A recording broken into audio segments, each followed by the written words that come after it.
అకారణంగా సృష్టించినటువంటి 950 జీవోను రద్దు చేయాలి. అకారణంగా పెట్టిన 954 జీవోను రద్దు చేయాలి.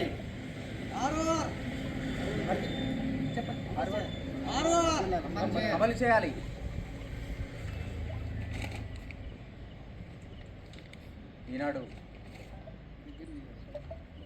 ఈనాడు తెలంగాణ రాష్ట్రంలో ఎలక్ట్రిసిటీ డిపార్ట్మెంట్లో ఉన్నటువంటి ఎస్సీ ఎస్టీ జేఏసీ తరపున ఈరోజు ఏదైతే మాకు అకారణంగా జరుగుతున్నటువంటి అన్యాయాన్ని అరికట్టడం కోసం మా యొక్క నిరసనను ఎన్పీడీసీఎల్ కంపెనీ మొత్తంలో వాళ్ళు మా అధిష్టానం ఏదైతే పిలుపు ఇచ్చిందో ఆ పిలుపు మేరకు ఈ నిరసన కార్యక్రమాన్ని చేయడం జరుగుతుంది. ఎస్సీ ఎస్టీలు గత చాలా సంవత్సరాల నుంచి వివక్షకు గురవుతున్నారు. మా పూర్వీకులు ఎంతో కష్టపడి అంబేద్కర్ గారు ఏదైతే రాజ్యాంగాన్ని రచించిండో ఆ రాజ్యాంగం అనుసరించి మాకు కల్పించిన హక్కుల్ని కాలరాయడం కోసం ఎవరైతే బీసీలు ఓసీలు ఒక్కటయి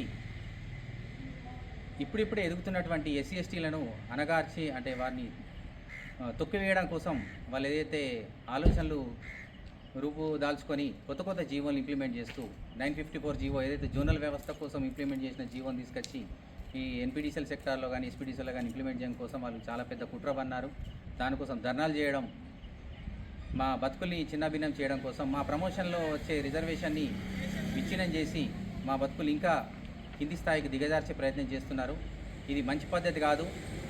మాకు భారత రాజ్యాంగం ఏదైతే హక్కులు కల్పించిందో ఆ రాజ్యాంగం ప్రకారమే మేము అనుసరించే ఈ నిర్ణయాలు చేస్తున్నాము, ఈ అమలుపరుస్తున్నారు. వీటిపై కూడా వాళ్ళు కన్నెర చేస్తూ కుట్ర పన్ని వాళ్ళు ఏదైతే మా మీద కక్ష సాధింపు చర్యలు చేస్తున్నారో ఈ పద్ధతులు మానుకోకపోతే మంచి విషయం కాదు. మేము దీనికి కఠినంగా వ్యవహరించి ఇంకా నిరసనలు అనేది చాలా పెద్ద ఎత్తున చేయాల్సి వస్తుంది.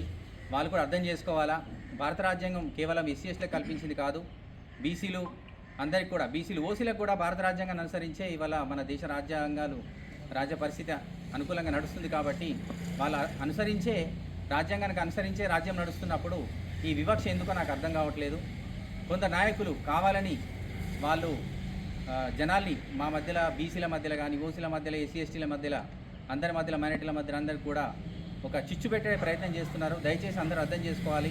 మనం ఎలక్ట్రిసిటీ సెక్టార్లో అంతా మంచి ఎడ్యుకేటెడ్ వాళ్ళం ఉన్నాం కాబట్టి రాజ్యాంగం ప్రకారమే ఇవన్నీ కొనసాగుతున్నాయి, రాజ్యాంగం ప్రకారం ఇవి జరుగుతున్నాయి. కాబట్టి ఆ రాజ్యాంగం అనుసారంగా ఏవైతే జరుగుతున్నాయో వాటికి కొత్త జీవోలు తీసుకొస్తూ ప్రభుత్వాలు మారిన కొద్దీ ఒక ప్రభుత్వం ఒకరికి ఫేవర్గా ఉంటుంది. ఆ ఆలోచనల విధానాన్ని తప్పుపెట్టి పాత ప్రభుత్వంలో ఏదైతే జరిగిందో దాన్ని కొనసాగిస్తూ ఆ జీవోని కూడా 954 జీవో ఏదైతే ముందు పెట్టినరో అది జోనల్ వ్యవస్థకు సంబంధించింది. దాన్ని తప్పుదోవ పట్టించేసి ఆ జీవో అనేది మాకు సుప్రీంకోర్టు నుంచి వచ్చింది, దాన్ని మేము ఇంప్లిమెంట్ చేయాలని చెప్పేసి TO 37 అని కొత్త జీవోలు ముందుకు తీసుకొచ్చి ఏదైతే చేస్తున్నారో అది చాలా తప్పు. ప్రమోషన్లో రిజర్వేషన్ అనేది మాకు ఏవైతే వెనుకబడి ఉన్నామో వాళ్ళందరి కోసం చేతునివ్వడం కోసం ఆ రోజు పెద్ద మనుషులు కొట్లాడి మాకు హక్కుని కల్పించారు. ఆ హక్కుని ఇంప్లిమెంట్ చేస్తేనే మా బతుకులు ఈ రకంగా ఉన్నాయి. వాటిని కూడా తీసేస్తే ఇంకా చిన్న భిన్నమయ్యే పరిస్థితి ఉన్నది. కాబట్టి ఎవరైతే నాయకులు మీరు ముందుండి తప్పుదోవ పట్టిస్తున్నారో దయచేసి అలాంటి పనులు చేయడం అనేది కరెక్ట్ పద్ధతి కాదు. మీరు కూడా ఎవరైతే వారికి సపోర్ట్ చేస్తున్నారో దయచేసి అర్థం చేసుకోవాలా. ఈ పద్ధతి మంచి పద్ధతి కాదని మీకు మరొకసారి తెలియజేస్తున్నాను. మేము ఎప్పుడు కూడా ఒక నినాదం ఎస్సీ ఎస్టీ బీసీ మైనారిటీ అనుకుంటూ ముందుకెళ్తున్నాం. బీసీలు ఇప్పుడు ఓసీలతో కుమ్మక్కై ఏదైతే చేస్తున్నారో వాళ్ళు బీసీలు కొంచెం పునరాలోచించుకోవాలా. ఈ పద్ధతి మంచి పద్ధతి కాదని మా తరఫున మరొకసారి తెలియజేస్తున్నాము. మేము ఎస్సీ ఎస్టీలు ఎప్పుడు కూడా కలిసికట్టుగా ఉండి మీరు ఏదైతే చర్యలు చేస్తున్నారో వాటి ఖచ్చితంగా తిప్పికొడతామని మీకు మరొకసారి హెచ్చరిస్తున్నాం. మీరు ఇలాగే కొనసాగితే మేము కూడా మా కార్యాచరణ ఇంకా కొంచెం కఠినతరంగా చేస్తాం. మీకు సవాలుగానే చెప్తున్నాం. ఖచ్చితంగా మీరు ఇది మార్చుకోకపోతే మా పద్ధతి మరి వేరే రకంగా కూడా మేము క్రియేట్ చేయడానికి సిద్ధంగా ఉన్నాం. ఎస్సీ ఎస్టీల ఐక్యత, ఎస్సీ ఎస్టీల ఐక్యత.